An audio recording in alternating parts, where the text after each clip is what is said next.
Bon, voici en face d'un problème, un problème du collège. Un nombre augmenté de 7 vaut son double diminué de 3.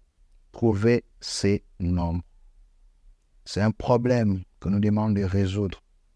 Mais ce problème, nous voulons le résoudre par les méthodes, encore par la méthode des équations. Nous voulons introduire des équations pour résoudre ce problème.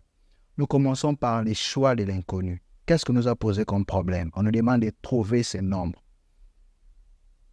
Et nous remplaçons ces nombres-là que nous cherchons par x. Nous disons que ces nombres-là que nous cherchons, c'est ce que nous allons remplacer par x. Nous disons soit x, c'est nombre.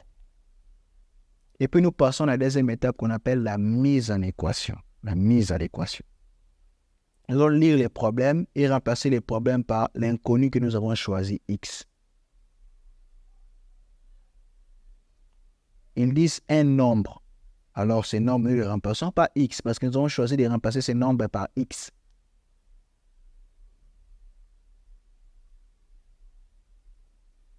Augmenter.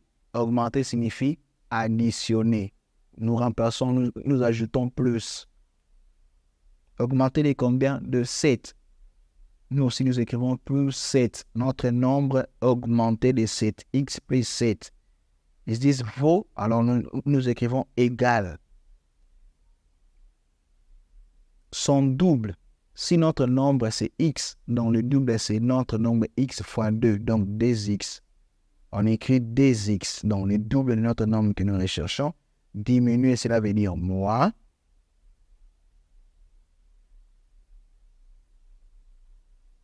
De 3, donc nous diminuons 3.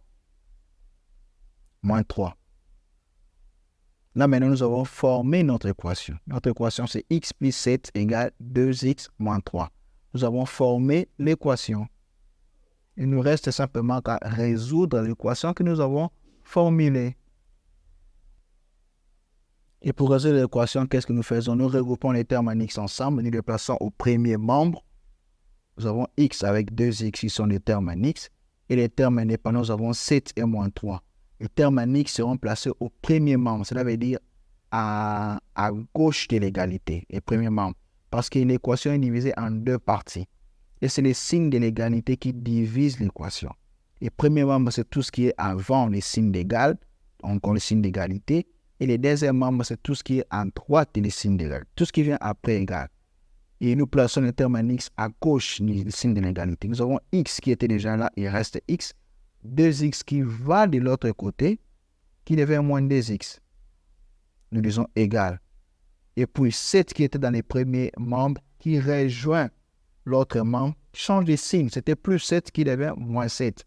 Moins 3, il était déjà de l'autre côté. Lui, il n'a pas de problème avec moins 3. Moins 3 reste moins 3. Et x moins 2x, c'est comme si on faisait 1 moins 2, parce que devant x, il y a 1 qu'on n'écrit pas. 1 moins 2, c'est moins 1, donc moins 1x, on écrit moins x. Et moins 7 moins 3, c'est moins 10. Moins x égale moins 10, ce qui explique que x égale 10. Lorsque nous multiplions l'équation par moins 1, x égale à 10. Nous avons trouvé x égale à 10. Maintenant, nous retournons à notre problème. Après avoir trouvé la valeur de l'équation, on retourne dans notre problème. Quelle a été la question que nous avons posée? La question, c'était de trouver les nombres. Trouver ces nombres. Comme x, c'est les nombres, c'est que les nombres que nous avons chercher, c'est 10. Il faut maintenant faire notre preuve. La preuve, c'est que notre nombre 10, augmenté de 7, est-ce que ça vaudra son double diminué de 3? On vérifie. 10 plus 7, c'est 17. Le double de 10, c'est 20. Et 20 moins 3, c'est toujours 17. Donc, c'est que nous avons trouvé notre solution. Dans le nombre que nous cherchons, c'est bel et bien 10. C'est comme ça que l'on résout les problèmes conduisant à une mise à l'équation. Merci.